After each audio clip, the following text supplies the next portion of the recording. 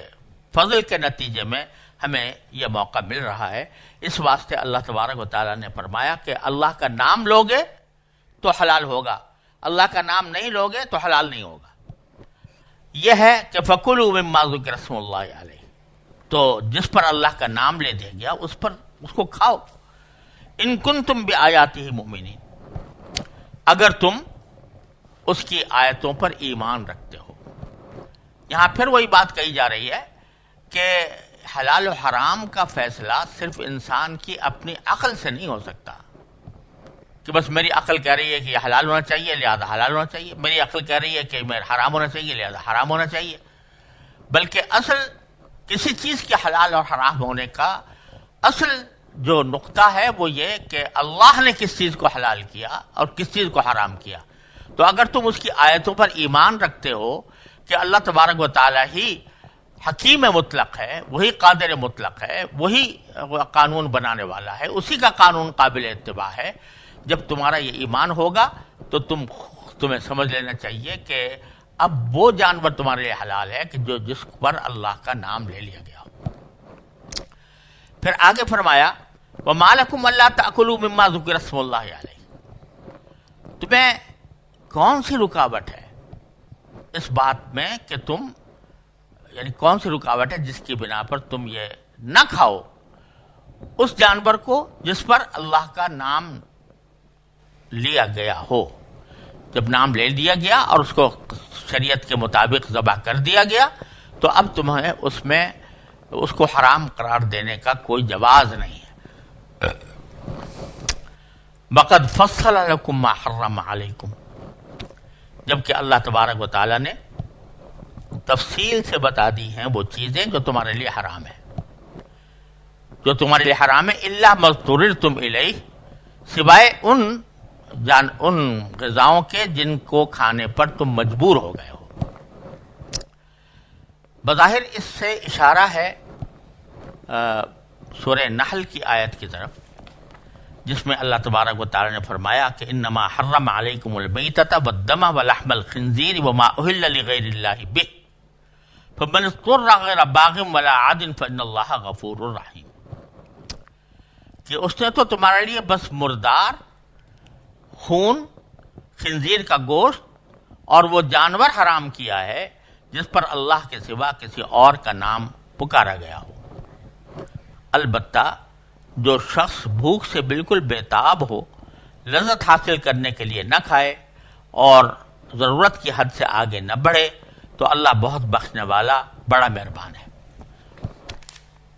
یہ مضمون سورہ مائدہ بھی آیا ہے، لیکن سورہ مائدہ چونکہ مدنی ہے اور آخری صورت ہے اور سورہ انعام مکی ہے، لہذا یہاں پر حوالہ سورہ مائدہ کا نہیں ہو سکتا، البتہ سورہ نحل کا ہو سکتا ہے، اور خود آگے سورہ انعام کے اندر بھی ایک آیت آنے والی ہے جس میں اللہ تبارک و تعالیٰ نے جو چیزیں حرام تھیں ان کو واضح فرمایا ہے۔ تو انہی کی طرف اشارہ ہے کہ جب اللہ تعالیٰ نے تمہیں خود بتا دیا کہ فلاں فلاں جانور بے شک حرام ہیں یا فلاں فلاں اجزا جانور کے حرام ہیں، تو اب اللہ کا نام لے کر اگر کسی کو ذبح کیا گیا ہے تو تم اس کو کیوں نہ کھاؤ۔ لیکن وَإِنَّ كَثِيرًا لَيُضِلُّونَ بِأَهْوَائِهِمْ بِغَيْرِ عِلْمٍ، بہت سے لوگ ایسے ہیں کہ جو اپنی خواہشات کی بنیاد پر لوگوں کو گمراہ کرتے ہیں، کسی علم کی بنیاد پر نہیں۔ یہاں اللہ تعالیٰ نے تقابل فرمایا ہے خواہشات اور علم کے درمیان۔ انسان کی خواہشات تو لامتناہی ہیں، اور اگر انسان سارا کام اپنی خواہشات کی بنیاد پر کرے تو وہ دنیا کے اندر تباہی آ جائے۔ وَلَوِ اتَّبَعَ الْحَقُّ أَهْوَاءَهُمْ لَفَسَدَتِ السَّمَاوَاتُ وَالْأَرْضُ، دوسری جگہ قرآن کریم میں فرمایا کہ اگر حق ان کے خواہشات کے پیچھے چلنے لگے تو آسمان اور زمین کا نظام درہم برہم ہو جائے۔ دوسری طرف علم ہے، علم سے مراد یہ ہے کہ اللہ تبارک و تعالیٰ کے احکام کا علم اور اس کے ارشادات کا علم، کیونکہ جیسا پہلے عرض کیا جا چکا کہ کوئی بھی خواہش یا کوئی بھی عقلی دلیل جو وحی کی رہنمائی کے بغیر ہو وہ ہوا ہے، وہ خواہشات ہیں محض، یا ظن و گمان ہے۔ لیکن علم یقینی اسی وقت حاصل ہوتا ہے جب خالق کائنات کی طرف سے کوئی بات آ جائے۔ تو اب بہت سے لوگ جو ہیں وہ اپنی خواہشات کی بنیاد پر بغیر کسی علم کے لوگوں کو گمراہ کر رہے ہیں۔ اشارہ انہی لوگوں کی طرف ہے جو یہ کہہ رہے تھے کہ اگر اللہ نے خود مارا ہے تو وہ کیوں حرام ہو، اور جو انسان نے ذبح کیا ہے وہ کیوں حلال ہو۔ چنانچہ عربوں کے اندر، مشرکین عرب کے اندر مردار کھانے میں کوئی قباحت نہیں سمجھی جاتی تھی۔ مجوسیوں کے ہاں بھی کہا جاتا ہے کہ ایسا ہی تھا، اور وہ بھی یہی بات کہتے تھے کہ اس کو تو اللہ نے مارا ہے لہذا ہمارے لیے حلال ہے۔ تو اللہ تبارک و تعالیٰ فرما رہے ہیں اب یہ جو دلائل پیش کر رہے ہیں یہ دلائل نہیں ہیں، احواء ہیں، یعنی خواہشات ہیں، یہ اس کی کسی علم پر بنیاد نہیں ہے کہ اللہ تعالیٰ نے ایسا کہا ہو، لہذا ان کی گمراہی میں نہ آنا چاہیے۔ ان ربک هو اعلم بالمعتدین، اور یقیناً تمہارا پروردگار ان لوگوں کو خوب جانتا ہے جو حد سے گزرنے والے ہیں۔ حد سے گزرنے کا معنی یہی ہے کہ یہاں پر کہ اپنی عقل کی جو حدود ہیں ان کو نہیں سمجھتے۔ عقل بے شک بہت اچھی چیز ہے، لیکن جس طرح ہر چیز کی ایک حد ہوتی ہے تو عقل کی بھی ایک حد ہوتی ہے، وہاں پر وہ جا کر رک جاتی ہے، یا تو جواب نہیں دیتی یا جواب دیتی ہے تو غلط دے دیتی ہے۔ تو اس موقع پر ضرورت ہوتی ہے وحی الہی کی، اللہ تبارک و تعالیٰ کی طرف سے رہنمائی کی۔ تو کوئی آدمی اگر اپنی عقل کو وحی کے دائرے کے اندر داخل کرتا ہے تو وہ حد سے تجاوز کر رہا ہے۔ تو اللہ تعالیٰ خوب جانتے ہیں ایسے لوگوں کو۔ پھر آگے ایک بہت اصولی بات ارشاد فرمائی، وَذَرُوا ظَاهِرَ الْإِثْمِ وَبَاطِنَهُ، اور چھوڑ دو ظاہری اور باطنی دونوں قسم کے گناہ۔ یہ بہت عظیم اصول بیان فرمایا ہے۔ جس سیاق میں یہ آیا ہے اس کا مطلب تو یہ ہے کہ اصل باطنی گناہ تو وہ ہے جو ان کے دلوں میں چھپا ہوا ہے۔ وہ کیا ہے؟ شرک، کہ اللہ تبارک و تعالیٰ نے کے ساتھ کسی کو شریک ٹھہراتے ہیں، غلط عقیدے ذہن میں بٹھائے ہوئے ہیں، اور وہ باطنی گناہ ہے جو دل میں چھپا ہوا ہے۔ اور ظاہری گناہ یہ ہے کہ اس شرک کی بنیاد پر محض اپنی عقل سے کسی چیز کو حلال کر لیا، کسی کو حرام کر لیا، خواہشات کی بنیاد پر کسی چیز کو حلال کر لیا، کسی چیز کو حرام کر لیا۔ تو یہ جو مردار کو جائز کہتے ہیں یہ ظاہری گناہ ہے، اور دل میں جو شرک چھپا ہوا ہے وہ باطنی گناہ ہے۔ تو مطالبہ انسان سے یہ ہے کہ وہ باطن کی بھی اصلاح کرے، اپنے عقیدے کو بھی درست بنائے، اور ظاہری اس کے نتیجے میں ظاہری گناہ ہیں، یعنی اس کے نتیجے میں جو انہوں نے بعض اپنی طرف سے اعمال کو حلال کہہ دیا ہے، بعض کو حرام کہہ دیا، اس کو بھی چھوڑ دو۔ تو موجودہ سیاق میں تو باطن سے مراد ہے شرک، اور ظاہر سے مراد ہے شرک کی بنیاد پر بعض جانوروں کو حرام کر لینا یا بعض جانوروں کو حلال کر لینا۔ یہ ظاہری علامت ہے اس شرک کی۔ تو فرمایا دونوں چیزوں کو چھوڑ دو۔ لیکن قرآن کریم کا اسلوب یہ ہے کہ اگر کوئی خاص بات بھی فرماتا ہے تو بسا اوقات اس کے لیے عام اسلوب اس لیے اختیار کیا جاتا ہے تاکہ یہ دوسری صورتوں پر بھی منطبق ہو جائے۔ تو اس میں یہ بتایا گیا ہے کہ باطن کا گناہ بھی گناہ ہے اور ظاہر کا گناہ بھی گناہ ہے۔ یہ ان حضرات کی بڑی سخت تردید ہے جو یہ کہتے ہیں کہ ہمارا باطن تو ٹھیک ہے، یعنی ہم اپنے اللہ کو مانتے ہیں اور ہمارے عقیدے خراب نہیں ہیں اور ہماری نیتیں صاف ہیں، تو باطن تو ٹھیک ہے ہمارا، لیکن ظاہر کو کوئی اہمیت نہیں ہے۔ اب حقیقت میں اللہ تبارک و تعالیٰ نے جہاں بہت سے احکام انسان کے باطن سے متعلق دیے ہیں کہ جیسے مثلا تکبر نہ کرے، تواضع اختیار کرے، حسد نہ کرے، دوسرے سے بغض نہ رکھے، اسی طرح کچھ ظاہری احکام بھی دیے ہیں کہ تم کس طرح تمہاری صورت ہونی چاہیے، کس طرح تمہارا حلیہ ہونا چاہیے، کس طرح تم اپنے اعمال کے ذریعے اللہ تعالیٰ کی اطاعت کرو اور کس طرح تم اللہ پر یقین رکھو۔ تو باطن کا گناہ یہ ہے کہ انسان اللہ تبارک و تعالیٰ کے عقیدے کے اعتبار سے گمراہی ہو اس کے دل میں۔ دوسرا باطن کا گناہ یہ بھی ہو سکتا ہے کہ اگرچہ ایمان رکھتا ہو لیکن ایمان رکھنے کے ساتھ ساتھ وہ باطنی خوبیوں کا بھی حامل ہو، دوسروں کا خیر خواہ ہو، دوسروں سے اس کے بارے میں اچھا گمان رکھتا ہو، وغیرہ وغیرہ۔ لیکن ظاہری اعمال یہ ہے کہ نماز پڑھے، ظاہری اعمال یہ ہے کہ رمضان کے وقت میں روزے رکھے، ظاہری اعمال یہ ہے کہ وہ زکوٰۃ ادا کرے، ظاہری اعمال یہ ہے کہ حج کرے، ظاہری اعمال یہ ہے کہ جتنی بھی عبادتیں، قربانی کی عبادت ہے، صدقۃ الفطر کی عبادت ہے، وہ ادا کرے، اور ظاہری شکل و صورت میں بھی اللہ تعالیٰ اور اللہ کے رسول صلی اللہ علیہ وسلم کی اتباع کرے اور سرکار دو عالم صلی اللہ علیہ وسلم کی سنتوں کی پیروی کرے۔ تو یہ سنتوں کی پیروی جو ظاہر کے اندر ہوتی ہے، بعض اوقات لوگ کہتے ہیں جی اسلام کی تو اصل روح پر ہم عمل کر رہے ہیں۔ روح کیا ہے؟ کہ بھئی دوسروں کے ساتھ اچھا برتاؤ کرنا، دوسروں کے ساتھ اچھا اخلاق کا مظاہرہ کرنا، یہ ہم باطنی اعتبار سے اپنے آپ کو ہم نے ٹھیک کیا ہوا ہے۔ لہذا اگر ہم نے کبھی نماز نہیں پڑھی، کبھی روزہ نہیں رکھا، کبھی ہم نے حج نہ کیا، تو جو اصل روح تھی وہ ہم نے حاصل کر لی۔ یہ بہت بڑی گمراہی ہے جس کو قرآن کریم نے اس آیت میں ظاہر کر دیا کہ ضرور ظاہر الاسم و باطن، ظاہری گناہ بھی اور باطنی گناہ بھی دونوں چھوڑو۔ اب مثال کے طور پر اللہ تبارک و تعالیٰ نے نبی کریم صلی اللہ علیہ وسلم کی سنت کی اتباع کا حکم دیا ہے، اور اس اتباع میں یہ بھی داخل ہے کہ انسان مثلا داڑھی رکھے. رسول کریم صلی اللہ علیہ وسلم نے داڑھی بڑھانے کی تاکید فرمائی ہے. اب بعض حضرات کہتے ہیں کہ بھائی یہ تو ظاہر ہے، ہمارا باطن تو ٹھیک ہے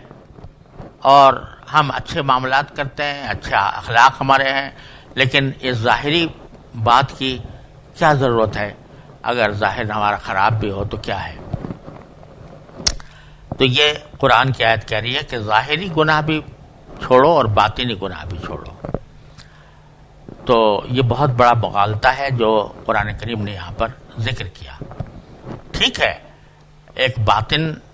کی اہمیت بے شک اپنی جگہ پر ہے، لیکن جب ایک حکم اللہ تعالیٰ کی طرف سے آ جائے ظاہر سے متعلق بھی، تو اس کی اتباع بھی اتنی ہی ضروری ہے جتنی باطنی احکام کی اتباع ضروری ہے. اور اللہ تبارک و تعالیٰ اپنے فضل و کرم سے ہمیں ظاہر اور باطنی دونوں گناہوں سے محفوظ رکھے. تو یہ بعض حقیقت بات یہ ہے کہ بعض علماء کرام نے فرمایا کہ اصل میں ظاہر بھی اس وقت خراب ہوتا ہے جبکہ باطن میں کوئی خرابی ہوتی ہے. باطن میں خرابی کوئی نہ کوئی ہوتی ہے جس کے نتیجے میں ظاہر بھی خراب ہوتا ہے. اور مثال اس کی ہے جیسے کہ ایک پھل ہے، اگر اندر سے وہ سڑ رہا ہو